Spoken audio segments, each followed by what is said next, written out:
ክርስቲያኖች መሰረታችሁን ከየት ነው ያመጣችሁት? አሰላሙ አለይኩም ወራህመቱላሂ ወበረካቱ። እንዴት ናችሁ? ዛሬ ኢንሻአላህ በተወሰነ መልኩ መጽሐፍ ቅዱስ ውስጥ ነብያቶች ኢየሱስን ጨምሮ እንዲሁም ደግሞ ሐዋርያቶች ጳውሎስን ጨምሮ በኢየሱስ ቋንቋ በአረማይክ ምንድነው የሰበኩት የሚለውን ነገር የምንመለከት ይሆናል ማለት ነው ኢንሻአላህ። ከነብዩ ኢየሱስ ስንጀምር ምን ብሎ ነው የሰበከው? ማርቆስ 12:29 ላይ ከትእዛዛት ሁሉ ፊተኛይቱ የትኛዋ ናት ተብሎ ሲጠየቅ ኢየሱስ ምን ብሎ ነው የመለሰው? ምን ይላል? and Yeshua said unto him, the first from any of the pact is the commandments Shema Israel. Here Israel Maria Allah the Lord Yahweh our God is one. Maria Lord Yahweh ይላል። እንግሊዘኛውና አረማይኩን አቀላቅሎ ነው ያስቀመጠው። አረማይኩ ብቻ ምንድነው የሚለው? ማሪያ አላህን he is one ማሪያ አላህ Subhanahu Wa Ta'ala ስንት መሆኑ አንድ አምላክ መሆኑ ነው ማለት ነው የተቀመጠው። እንዲሁም አምላካችሁ አይደለም ያለው አማርኛውን ማየት ትችላላችሁ። አምላካችን ብሎ ነው ያስቀመጠው። ባባቂ ነበረ ወይ ብለን ሉቃስ 18:18 ስንመለከት ምን ይላል? ካለቆች ማኑ ቸር መምህር የዘላለምን ሕይወት እንዶርስ ምን ላድርግ ብሎ ሲጠይቀው ነው የኢየሱስ መልስ 19 ላይ ምን ነበረ ብለን ስናይ ምን ይላል? Yeshua said unto him, why do you call me Tabagood? There is no one Tabagood except for one Allah God ይላል። ከአላህ በስተቀር ቸር ማንም የለም። ለምንድነው ቸር የምትለኝ ብሎ ይገስጸዋል ማለት ነው ኢየሱስ። እሺ ወደ ነብዩላህ ሙሳ እንሂድና ዘዳግም ምዕራፍ 4 ቁጥር 39 ላይ እንግዲህ በላይ በሰማይ በታችን በምድርም እግዚአብሔር እርሱ አምላክ መሆኑን ዛሬ ወቅ ይላል። እሱም በአረማይክ እግዚአብሔር እርሱ አምላክ መሆኑን ዛሬ ወቅ የሚለውን በአረማይክ ስናየው ምን ይላል? ድማሪያ ሃው ኢሌ አላህ ነው። አላህ በሽማያ መእሊል ይላል ማለት ነው። አላህ ብሎ ነው የሰበከው። እንግዲህ ሙሴ ምንድነው ያለው? በበታችን በምድርም እግዚአብሔር የሚለው አረማይኩ ላይ ምንድነው የሚለው? አላህ እርሱ አምላክ መሆኑ ዛሬ እወቅ ነው የሚለው ማለት ነው። ሰለሞንስ ምን ብሏል ብለን አንደኛ ነገስት ምዕራፍ 8 ቁጥር 60 ላይ ምን ይላል? ይኸውም የምድር ህዝቦች ሁሉ እግዚአብሔር ብቻ አምላክ እንደሆነና ከእርሱ በቀር ሌላ እንደሌለ ያውቁ ዘንድ ይላል። እንግዲህ አሁንም እግዚአብሔር ብቻ ተብሎ የተቀመጠው ቃል ምንድነው? መርየሌ አላህ ተብሎ ነው ማለት ነው የተቀመጠው። እንግዲህ ሰዓት ለመቆጠብ ያክል እንግዲህ እንደተመለከታችሁት ነው። ሰዓት ለመቆጠብ ያክል ወደ ያዕቆብ እንሂድና ያዕቆብ 2:19 ላይ ምን ይላል? ወደ ሐዋርያቶች ሄደን ማለት ነው 2:19 ላይ ምን ይላል? ያዕቆብ 2:19 you believe that Allah God is one. አላህ ስንት አምላክ ነው? አንድ አምላክ ነው አላህ Subhanahu Wa Ta'ala። እንግዲህ ሐዋርያቶች ምን እያሉ ነው? Allah God is one በአረማይኩ ምንድነው የሚለው? አላህ ተብሎ ነው ማለት ነው የተቀመጠው።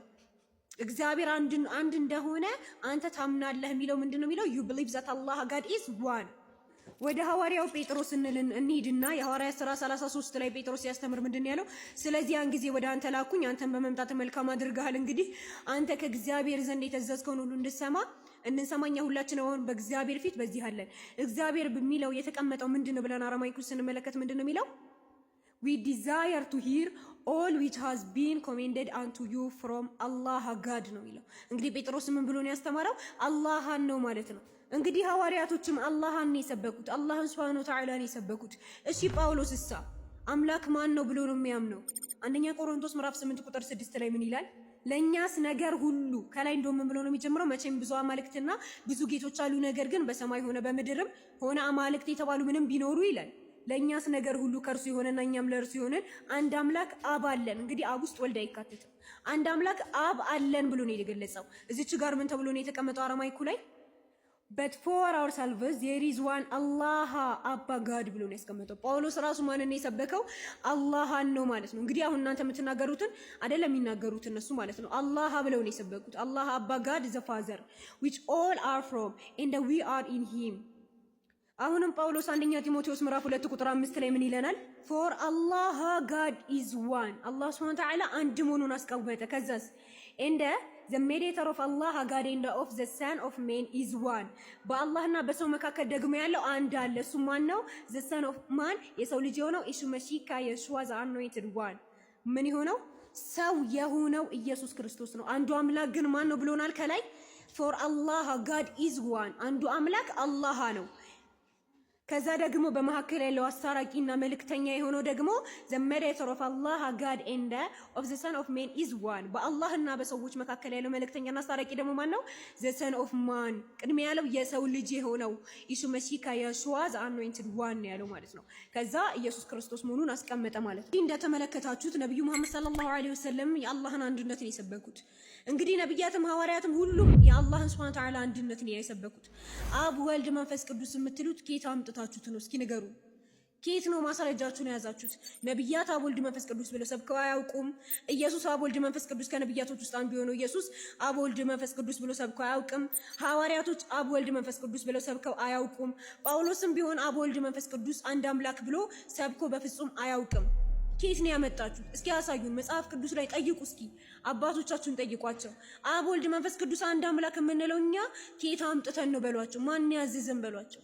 እንደው ድንገት እንደ ማስረጃ ብሎ ማቴዎስ ወንጌል ምዕራፍ 28 ቁጥር 19 ላይ እንግዲህ ሂዱና አሕዛብን ሁሉ በአብ በወልድና በመንፈስ ቅዱስም እያጠመቃቸዋቸው ያዘዝኳቸውን ሁሉ እንዲጠብቁ አስተምሯቸውና ደቀ መዛሙርት ያድርጓቸው የሚለው ይሄንን እንደ ድንገት ከሰጧቸው አንደኛ ነገር አንድ ላይ መደርደራቸው ብቻ ሶስት አምላክ አያደርጋቸው። ምክንያቱም ሉቃስ 9 ምዕራፍ 26 ቁጥር 26 ላይ በእኔና በቃል የሚያፍር ሁሉ የሰው ልጅ በክብሩ በአባቱና በቅዱሳን መላእክት ፊት ይላል ክብርም ሲመጣ በእርሱ ያፍርበታል ይላል። እንግዲህ አብ ወልድና መላእክት አንድ ላይ ተደርድረዋል። ስለዚህ እናመልካቸው። ሲቀጥል ደግሞ ይሄ ራሱ ቅጥፈት ነው ብለው አባቶች አስቀምጠውታል። ይሄ ማቴዎስ 28:19 ላይ ያለው አብ ወልድ መንፈስ ቅዱስ የሚለው ኢየሱስ አልተናገረውም ብለዋል። ይቺ ናት በቃ እንዳያለቻቸው። እሱንም ኢየሱስ አልተናገረውም። ዘአንቻር ባይብል ዲክሽነሪ ላይ እንደውም ምን ተቀምጧል? ማቴዎስ 28:19 ኮት አድርጎ ምን ብለዋል? It is not an authentic saying of Jesus። ይሄ ትክክለኛ የኢየሱስ ክርስቶስ ንግግር አይደለም ብሎ አስቀምጧል ማለት ነው። not even ይላል an elaboration of Jesus saying on baptism። በባፕቲዝም በጥምቀት ላይ ኢየሱስ የተናገረው ራሱ አይደለም ተብሎ ተቀምጧል ማለት ነው። እንግዲህ አንደኛ ነገር ቅጥፈት ነው። ሲቀጥል ደግሞ ሶስቱም ስለተደረደሩ አንድ አምላክ አያደርጋቸውም። ከመላእክትም ጋር ተደርድረዋል ማለት ነው አብና ወልድ። ስለዚህ ይሄ ብቻ አምላክነትን አያሳይም።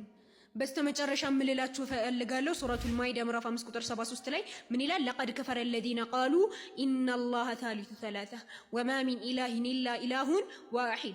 እነዚህ አላህ ሱብሓነሁ ወተዓላ ኢየሱስ ሶስተኛ ነው ያሉ በእርግጥም ካዱ። ያ ሁሉ ነብያቶች ሁሉ የሰበኩት አላህ ነው እያናገራቸው ያለው አላህ ኢየሱስ ሶስተኛ ነው ያሉ በእርግጥም ካዱ። وما من اله الا اله واحد ከአምላክም አንድ አምላክ እንጂ ሌላ የለም። ወኢን ለም የንተሁ ዐማ የቁሉነ ለየመሰነ الذين كفروا منهم عذاب أليم። ከሚሉትም ነገር ባይከለከሉ ከነሱ እነዚህ የካዱትን አሳማሚ ቅጣት በእርግጥ ይነካቸዋል ይላል ማለት ነው። ወሰላሙ አለይኩም ወራህመቱላሂ ወበረካቱ።